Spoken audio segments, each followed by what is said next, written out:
अस्सलाम वालेकुम। मैं हूं उबैदुर रहमान और आप देख रहे हैं चैनल ताबीज़ 786। आज जो तिलिस्म लेकर हाजिर हुआ हूं, ये दुश्मन की ज़ुबान बंद करने के लिए एक बहुत मोतबर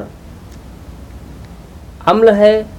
इस तिलिस्म को मैं हिंदी और उर्दू दोनों तरीके से बताऊंगा इंशाल्लाह।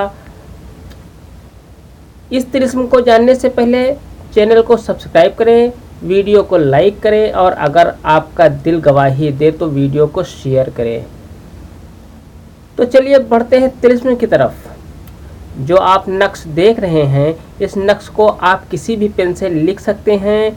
अगर आप उर्दू या अरबी जानते हैं तो आप ये नक्श लिखें। जब आप नक्श लिख चुकें तो नीचे नक्श के लिखें फ़ला बिन फ़ला, यानी दुश्मन का नाम और दुश्मन की माँ का नाम।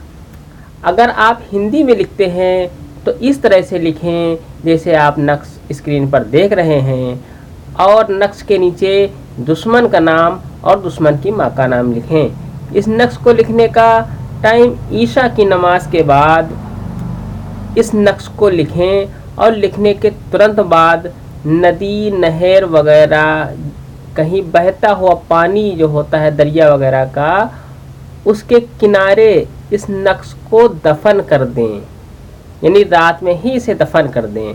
दफन करने के बाद पीछे मुड़कर नहीं देखना है, सीधे अपने घर चले आएं।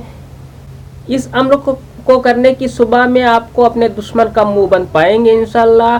बंद होने का मतलब ये है कि आपके खिलाफ कोई बात वो नहीं करेगा। आज की वीडियो में इतना ही। मिलते हैं अगली वीडियो में इंशाल्लाह। अल्लाह हाफिज़, दुआ की दरखास्त के साथ।